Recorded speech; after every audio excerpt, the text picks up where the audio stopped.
When schools were given control of their own budgets, head teachers were suddenly responsible for millions of pounds every year.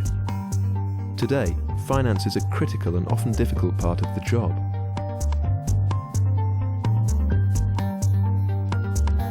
At Gospel Oak School in London, head teacher Alan Seymour has a dilemma.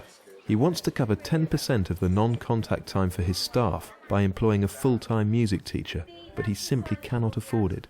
I don't think it's my job to be going out raising money. My job is about teaching and learning, and I need to be in my school making sure the teaching and learning is getting better. Business guru Fiona Eldridge has a wealth of experience both in education and business. It's a combination that serves her well as the chair of top supply agency, Teaching Personnel.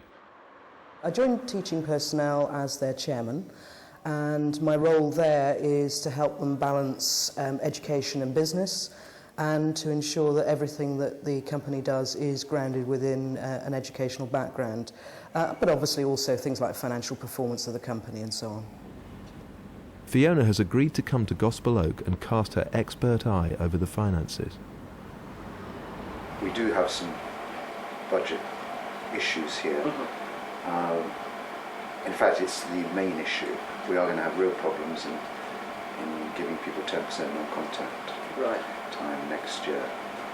And I'm very interested in talking that through. Sure. To see whether you might have some ideas about how we could achieve that. Or whether you think, like we probably do, that it isn't possible. What I'm aiming to get out of it is really to look at how some of the experience that I have in terms of running large companies can perhaps assist you. I weigh out everything up in terms of what is this going to do in terms of impacting on teaching and learning. And if I don't think that it's going to have a positive impact, I don't do it. So I very rarely go out to meetings. And the reason you're here today is because I'm hoping that you're going to solve my budget problem and somehow have an indirect influence on raising standards. Fiona's first task is to get to grips with the budget, so she meets with school finance manager Susie Penny. Apart from staffing, what would you say is your biggest cost area?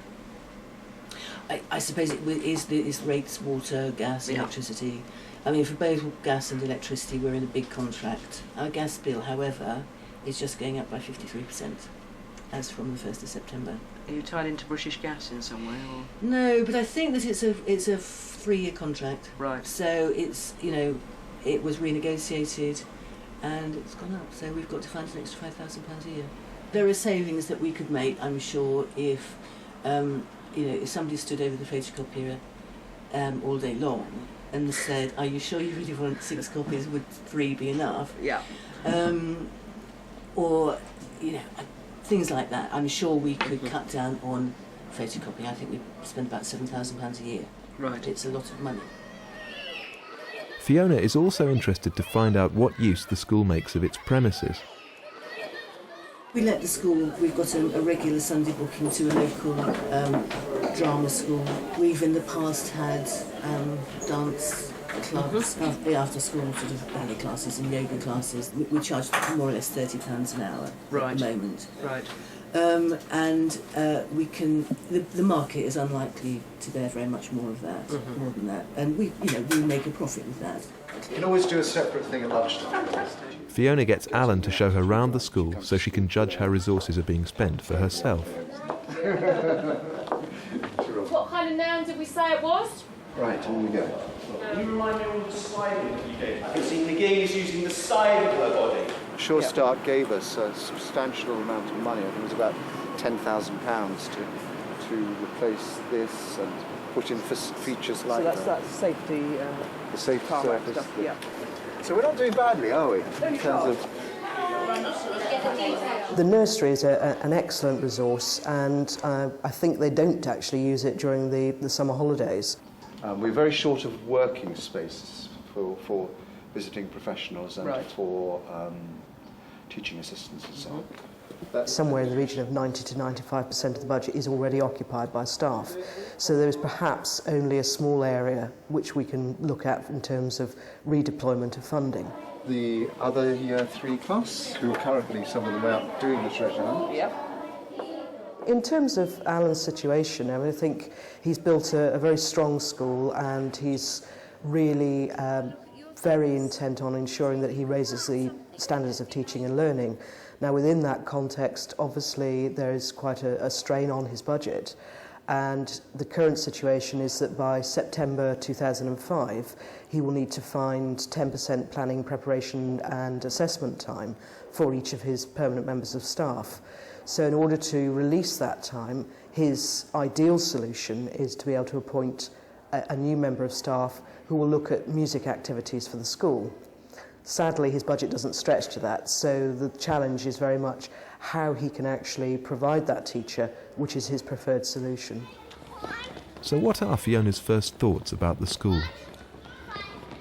Now, I know the school's been very active in securing grants for a number of facilities, and I think perhaps there may be a possibility of either looking directly for funding from music-based organisations, which would help to provide music support, or perhaps to look for funding for other activities which would then release budget for the necessary music teacher.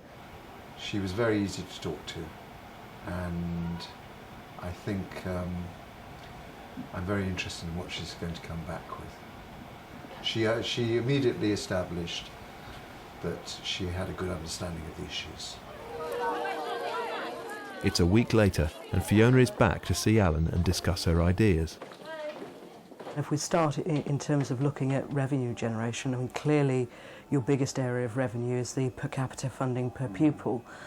And I know that you are pretty well up to capacity, but is there any room for perhaps taking some more pupils on roll? There isn't any potential for expanding the standard admissions number, which is quite clearly 52 in the nursery and 60 in each year group. And on the census day in January, which is the crucial day for the financing of schools, we do our level best to be as full as we possibly can. I was quite horrified that, in terms of utilities, that you just received notification of something like a 53% increase in, I think, the gas bill. So that sort of prompted me to think about perhaps engaging the services of a company who'd come in and do an audit of all your expenditure on gas, lights, heating, water, photocopy use, telecoms use. I think it might be an area worth investigating. Very keen. Very keen. It seems very easy to implement, and yes, we've got to try that one. I wasn't aware of the existence of those companies. That's really helpful. I know you've used the school on a number of occasions as a film location, but that's been primarily the film companies approaching you. So I thought maybe that there's room there to be more proactive and perhaps register on a database. A number of companies are specialised location finders, and I think just from some preliminary inquiries that you can probably raise between £500 and £1,000 a day through using the premises as a film location. Yeah, we quite like that idea because it's we have earned some money in that way in the past, and if registering can increase that, then we'll certainly try that. It'll be interesting to see how much we get. There is one slight drawback to that, and that is because of the big work we've had in the Key Stage 2 playground to turn it into the sports ground, from which we hope to earn some money. Yes. Unfortunately, because of the surface, big heavy lorries can no longer be parked on it, and film crews like to bring big heavy lorries along with them. Yes. And that was the big attraction of our site. I was really impressed with your nursery. I thought it was a fantastic facility, and that obviously adds tremendous value for the local community as well. But it did occur to me that it's probably empty during the summer holidays. And I recognise obviously you might need to refurbish and so on, but had you thought of letting that perhaps to one of the growing number of private sector nurseries, maybe for use during the summer holidays? The alarm bells ring with that particular suggestion. You know, I know my nursery staff will be appalled at the idea of letting all their lovely equipment, letting somebody else be in charge of it. I don't want to sound negative, but I think a lot of teachers wouldn't want to give out to have their classrooms used in that way. I wondered whether you had considered perhaps when people maybe within teaching assistants moved on, rather than replacing them, perhaps seeing if you could engage the services of some local committed volunteers. We have a lot of volunteers working in the school. Ultimately, they're not your employees. So if they decide they want to go off for 3 weeks holiday in the middle of term, then they can. So I'm very keen on using volunteers, but I don't think it's a satisfactory solution. Looking at the budget, there's quite a sizable chunk that's actually allocated for supply. I don't know whether you actually spend all of that, but it did occur to me that there may be some flexibility in perhaps either contracting with the individuals directly, or perhaps working with the agency to look at maybe a discount for a long-term guaranteed regular usage.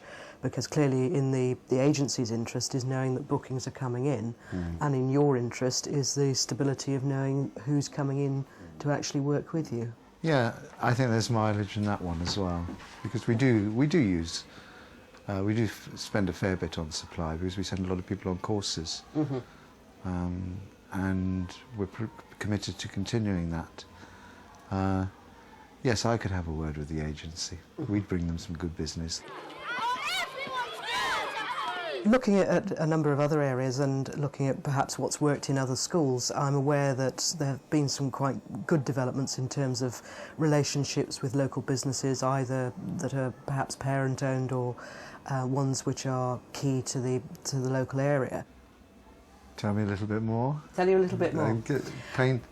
I mean, really going out and perhaps getting involved in the sort of networking circuit within your local Chamber of Commerce. I recognise this is after hours, but just seeing whether you can get them to come along and work with the school.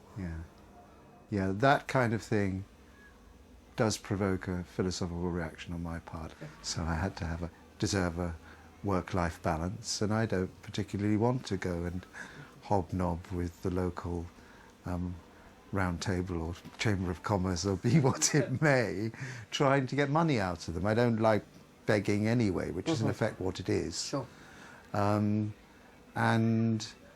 you know, if they want us to enter into a relationship which is to their financial benefit, they can come and ask us. Given Alan's reaction, does Fiona think he will be able to find the £30,000 he needs?